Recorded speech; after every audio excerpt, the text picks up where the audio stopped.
প্রিয় ছাত্রছাত্রী, অধ্যায় 7 সম্পাদ্য 1। দেখো এখানে প্রশ্নটা কি করছে যে 1 নং ত্রিভুজের ভূমি সংলগ্ন একটি কোণ ও অপর দুইটি বাহুর সমষ্টি দেওয়া আছে। দেখো ভূমি সংলগ্ন কথাটা এখানে বলছে। এই সংলগ্ন মানে কি? সংলগ্ন মানে হলো নিকটবর্তী। সংলগ্ন মানে নিকটবর্তী। কোণ, একটা কোণ দেওয়া আছে, দুইটি বাহুর সমষ্টি দেওয়া আছে। ত্রিভুজের ভূমি মানে একটা ভূমি দেওয়া আছে, ভূমি সংলগ্ন একটি কোণ, অপর দুইটি বাহুর সমষ্টি মানে যে একটা বাহু থাকবে সেই বাহুর সমষ্টি। সমষ্টি মানে কি বলো? যোগ। ত্রিভুজটি আঁকতে হবে। আমরা বিশেষ নির্বাচনটা লিখে নিছি কেন? বিশেষ নির্বাচনটা একেবারে সহজ, ওটা লিখে আমাদের ভিডিও বড় করতে চাচ্ছি না, এই কারণে লিখে নিছি। দেখো বিশেষ নির্বাচন যা আছে এখানে, যে উদ্দীপক আছে উদ্দীপক থেকেই তোমাকে লিখতে হবে। যেমন এখানে আমরা লিখছি বিশেষ নির্বাচন, মনে করি কোনো ত্রিভুজের ভূমি এ ধরছি আমরা, ভূমি সংলগ্ন একটি কোণ এক্স ধরছি এবং অপর দুইটি বাহুর সমষ্টি এস দেওয়া আছে, ত্রিভুজটা আঁকতে হবে। যেমন মনে করি ভূমি এ সমান, আমরা এখানে সেন্টিমিটার উল্লেখ করি নাই, উল্লেখ করে করতে পারো তোমরা। আমি এখানে 4 সেন্টিমিটার, এখানে 6 সেন্টিমিটার নিছি। আর এখানে আমরা দেখো বি ধরে ফেলাইছি, এখানে হবে এস। এস হলো কি? এস হলো সমষ্টি বোঝায়। দেখো আমরা সমষ্টি এস ধরছি, আর একটা কোণ, আমি কোনো একটা রেখা নিয়েছি, কোণ আমি তৈরি করি নাই। আমি কমপ্লিটভাবে চিত্রটা করব, চিত্র একটু খেয়াল রাখো, তারপরে আমি ব্যাখ্যা করব, ঠিক আছে? কারণ ব্যাখ্যা করতে গেলে চিত্র আর ব্যাখ্যা একসঙ্গে করা ঝামেলা হয়ে যায়, তাই আমি চিত্রটা একটু তোমাদের অঙ্ক করে দেখাচ্ছি। আমি একটা কোণ নেব। দেখো এই কোণটা তোমার ইচ্ছা মতো নিতে পারো, 60 ডিগ্রিও নিতে পারো, আবার 60 ডিগ্রি থেকে কমও নিতে পারো। এই যে আমি কমপ্লিট দিলাম। দেখো এখান থেকে আমি স্কেল ধরে আমাদের চিত্রটা আমি করে নিলাম। আমি টোটালি 60 ডিগ্রি নিলাম, বা 60 ডিগ্রি একটু ছোট আমি নিতে পারি। 60 ডিগ্রি নিয়ে নিলাম যেহেতু, তাহলে দেখতে ভালো দেখা যাবে না। এটা অবশ্যই একটু মনোযোগ সহকারে দেখতে হবে, একটু এলোমেলো হইলে আর হবে না। আমরা এক সমান নিয়ে নিলাম, একটা কোণ তৈরি নিলাম। এখন দেখো আমি যে গতকালকে দেখাচ্ছি তার একটা আংশিক রেখা রয়ে গেছে, এর ভিতর দিয়ে আমরা একটু করে নেব। একটু চিত্রটা উপরে উঠে দিচ্ছে বোঝার জন্য, যাতে আমরা নিচে একটু স্পেস দিতে পারি। দেখো এখান থেকে আমি একটা যে কোনো রশ্মি বি নিলাম, যে কোনো রশ্মি বি নাও। এই যে কোনো রশ্মি বি দ্বারাই তুমি শিখবা, ঠিক আছে? যে কোনো রশ্মি অবশ্যই একটু দেখতে হবে। আমার একটু বাঁকা হয়ে গেছে, এই সাইডে একটু উপরে উঠে দেওয়া যায়, কোনো সমস্যা না। দেখো এখানে যে কোনো রশ্মি বি নিলাম, বি থেকে এ এর সমান করে, এটা আমি লিখতেছি, তোমরা একটু খেয়াল করে দেখো। এ এর সমান করে আমরা অঙ্কনটা করে নেব। এটার নাম দিলাম আমরা সি। তাহলে বিসি অংশ কেটলাম, বি রেখাংশ থেকে বিসি অংশ কাটলাম। এই বিসি রেখাংশে বি বিন্দুতে আমরা এক্স এর সমান করে একটা কোণ অঙ্কন করব। দেখো এই কোণটা, সেম কোণটা এই জায়গায় আমরা স্থাপন করব। এটা কিন্তু তোমাদের দেখতে হবে বা বোঝার চেষ্টা করতে হবে। এখানে আমরা যে ব্যাসার্ধ নিয়েছি, এই জন্য মানে কোণের যে ব্যাসার্ধ, বৃত্তের ব্যাসার্ধ যেটা, এটা চাপ, ঠিক আছে? দেখো এখানটা আমরা এই চাপের অংশটা কেটে নেব। দেখো হুবহু বইয়ের সাথে মিলতে হবে এরকম কোনো কথা না, বা নোটের সাথে মিলতে হবে এরকম কোনো কথা না। যার যার ব্যক্তিত্ব আছে, তোমার ব্যক্তিত্ব অনুযায়ী তুমি কাজ করবা।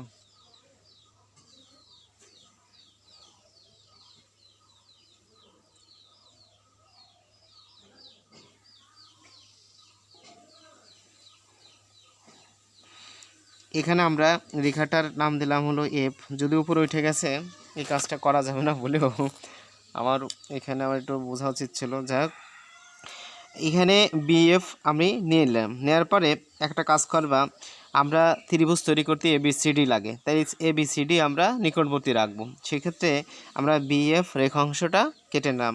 এর রশ্মিটা কেটে নেওয়ার পরে আমাদের এখানে কাছে বিএফ রশ্মি থেকে এস এর সমান করে, এস আছে কত?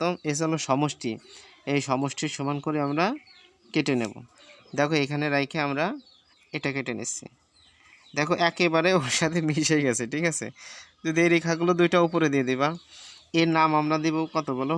ডি। দিয়ে দেওয়ার পরে এর ডি আর সি আমরা যোগ করে দেব।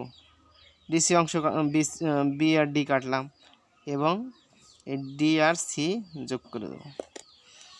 দেখো আমরা এই ডিসি যোগ করে দিলি পারা এখন এই যে ডি যে কোণ বিডি কাটলাম, বিডি রেখাংশে ডি আর সি যোগ করে দিলাম। এই ডিসি যোগ করে দেওয়ার পরে আমরা এখানে একটা কোণ তৈরি করব, ডি একটা কোণ তৈরি করব। দেখো এই ডিতে আমরা একটা কোণ যদি নেই, মনে করো আমরা এখানে একটু ছোটো করে নিব, হ্যাঁ ছোটো করে নিলে ভালো হবে, এই ছোটো করে নেই।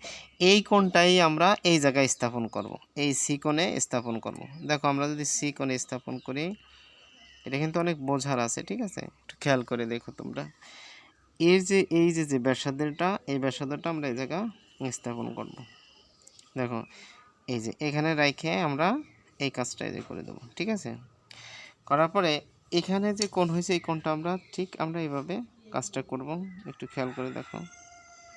এখান থেকে এই যে কাজটা করে দেবো। এখন এই রেখাটা তোমরা বাড়ায় দিতে পারো, যদি বাড়ায় দাও সেক্ষেত্রে তোমরা দিতে পারো, তোমাদের জন্য সুবিধা যদি হয়।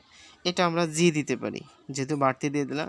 আর এটা দেব আমরা এ আমরা কিন্তু এ বি সি একটা ত্রিভুজ কিন্তু আমাদের হয়ে গেল। কিন্তু এটা লেখন পদ্ধতি বা আমরা বলি অঙ্কনটা আমরা কিভাবে লিখবো এটা একটু দেখি।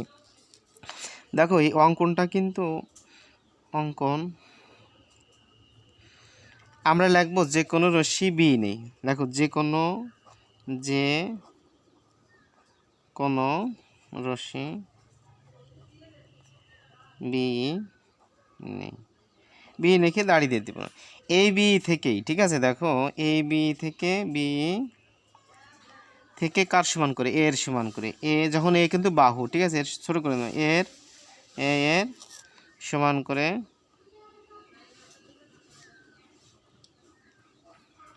করে বিসি অংশ কাটে। কি বলো, বিসি অংশ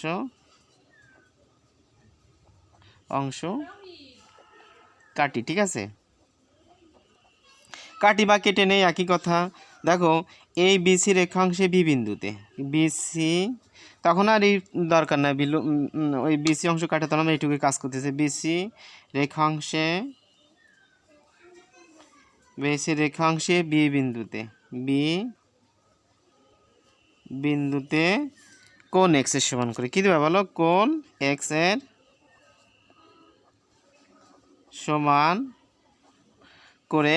আবার একটু স্পিডে লেখা লাগতেছে, কারণ সময়ের দিকে তাকাইতে হবে, তাই একটু তোমরা একটু বুঝে নিও, ঠিক আছে। হাতের লেখা যদি যাই হয় না কেন, এক্স এর সমান করে। দেখো এখানে আমি যদি এটা যদি কোণ নেই, তাহলে সি বি এফ আঁকি। এখানে কী হবে বলো, কোণ সি বি এফ আঁকিতে তোমরা অবশ্যই একটা চন্দ্রবিন্দু দিবা।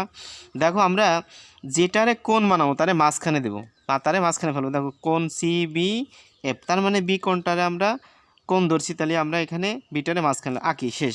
এখানে বি এফ একটা রশ্মি তৈরি হয়েছে। এখানে তোমরা এটা ঢালাই লেখা, বুঝছো, তোমরা নাম্বারিং করে লিখতে পারো, পরবর্তীতে আমি নাম্বারিং করে দেবো তোমাকে, ঠিক আছে। দেখো কোণ সি বি এফ আঁকি।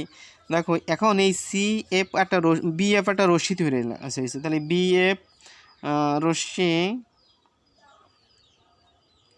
রশ্মি থেকে এনে লাগবা, থেকে কার সমান নিবা বলো তো, এস এর সমান করে। কি নিবা বলো, এস এর সমষ্টি, এস এর তোমরা সমষ্টি এর সমান নিতে পারো বা এস এর সমান লিখে তোমরা যা খুশি লিখতে পারো। রশ্মি থেকে এস এর সমান করে বি আর ডি অংশ কাটলা। কারণ বিডি অংশ কাটি, ঠিক আছে। এই কাটি তোমরা দিয়ে দিলাম, দেওয়ার পরে এখন এই ডি আর সি যোগ করে দেবো। কি বলো, ডিসি যোগ করি। শোনো, বাহু ছাড়া অন্য কোনো কিছুতে কিন্তু ছোট হাতের অক্ষর ইউজ করা যাবে না। এবার একটু খেয়াল করে দেখো, এখানে ডিসি যোগ করি, এই ডিসি যোগ করি, এই যে আমি ডি কোণ তৈরি করছি, যে কোণ ডি বিডি সি এর সমান করে এইখানে তুমি স্থাপন করবা। সি বিন্দুতে এর যে পাশে বি আছে ওই পাশে তুমি এই কোণটা স্থাপন করবা, তাহলে একটু রেখাটা একটু ভেরিয়েশন তৈরি হবে না। দেখো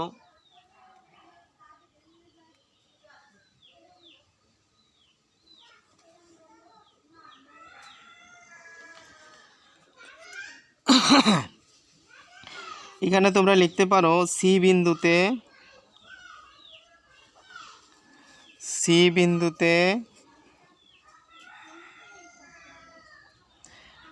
বিন্দুতে ডিসি বা সিডি তোমরা যাই লেখো, ডিসি এর যে পাশে মানে এই যে পাশে বি আছে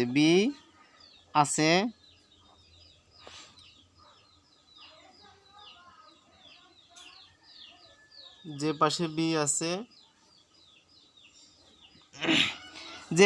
আছে যে পাশে বি বিন্দু আছে, তোমরা এই যে বি কোণ বি বিন্দু দিয়ে দিতে পারো।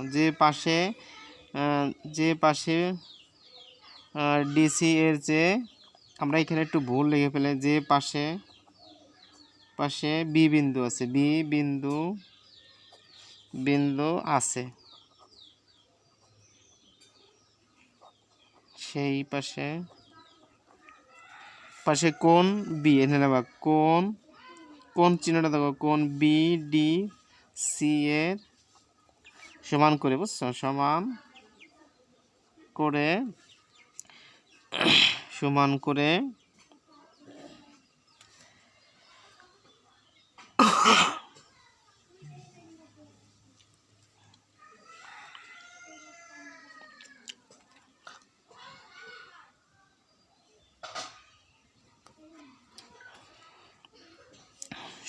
করে কোণ ডি সি জি আঁকি।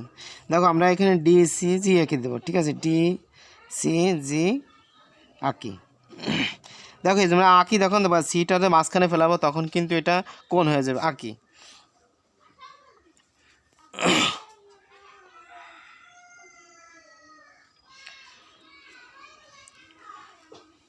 অতএব তোমরা দিতে পারো সিজি রশ্মি,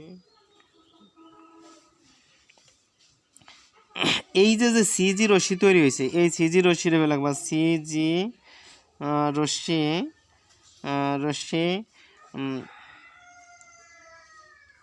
রশ্মিকে এ বিন্দুতে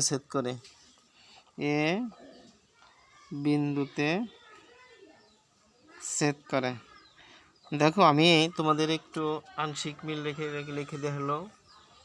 অতএব এখানে তোমরা একটু লিখে দিতে পারো, অতএব কমপ্লিটভাবে, যে অতএব এ বি সি ই, কথাটা একটু লিখবা, উদ্দিষ্ট ত্রিভুজ। দেখো এই যে উদ্দিষ্ট ত্রিভুজ কথাটা লিখলাম, দেখো আমরা এই সিজি রশ্মিকে এ বিন্দুতে ছেদ করে, আমরা এইভাবে লিখছি কে এ বিন্দুতে ছেদ করে, তাহলে অতএব এ বি সি উদ্দিষ্ট ত্রিভুজ। দেখো অনেক হয়ে গেছে, দেখো এখানে অনেক টাইম হয়ে গেছে, তোমাদের যদি বিস্তারিত বোঝাবো আসলে খুব ছোট হয়ে যায়, তারপর আর বেশি এগোতে যাচ্ছে না। বেস্ট অফ লাক, ভালো থাকো। তারপরে যদি মিসিং হয়ে যায় আমি একটু আবার পুনরায় দেখা দিচ্ছি, তোমরা টেনে একটু দেখার চেষ্টা করো। তা বেস্ট অফ লাক, ভালো থাকো, এ পর্যন্তই।